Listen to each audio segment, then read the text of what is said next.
Hi, my name is Monica Smith. I'm a BAM organizer and BAM attorney.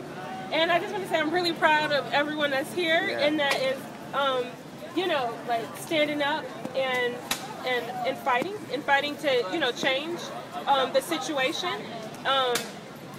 And, you guys are real leaders by being here and definitely proving yourself to be leaders.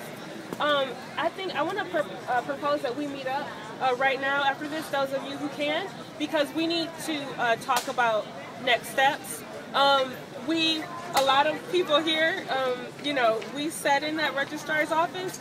We got like all three TV stations, written media, the Associated Press was there. We were able to close down, shut this building down completely, and have top administrators come down and negotiate with us around our demands of doubling minority enrollment and also dropping the charges against peaceful protesters. We were able to not only get Chancellor Burgeneau to resign, which was a great victory for the movement, but we were able to get Burgeneau to meet one of our demands from that occupation. One of those major demands was for the university to withdraw its support for the criminal charges against Occupy Cal protesters. And Burgeneau came out publicly like 1 week later, or about like 2 weeks later, after we had those demands and turned in thousands of petitions and took action and had the occupation, that demand was met. Burgeneau made public that he was withdrawing support for those criminal charges. And it takes real action because, like, those people are scared, the courts are scared, the district attorney is scared and are scared to take real action to do the right thing, but we're not. And we are on the moral high ground.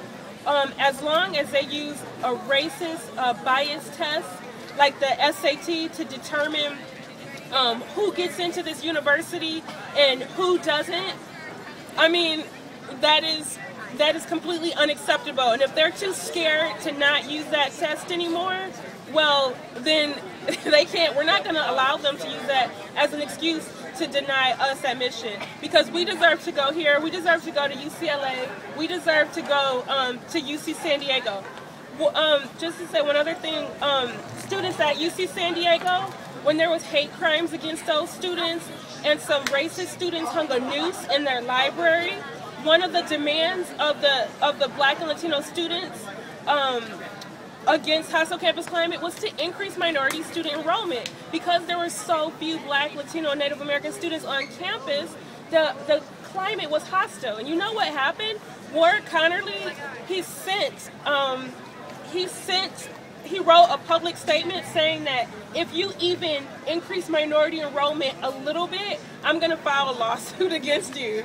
And he was threatening them for increasing minority enrollment, of, increasing the amount of like qualified minority students coming in. And so it's clear that the university could accept more, but that they're just cowering to these races. And, we just have to stand up and fight by any means necessary for our right to be here and for the right of other Black, Latino, Native American, underrepresented Asian students a right to be here. And, just continue building this movement and, continue doing what we're doing. So I really propose that we meet and, talk about next steps, where we go from here. Because, I'm going to dedicate everything that I have, and I ask that you guys dedicate everything that you have to getting yourselves into these, top UCs, and for other people to increase the amount of appeals, that we're able to get.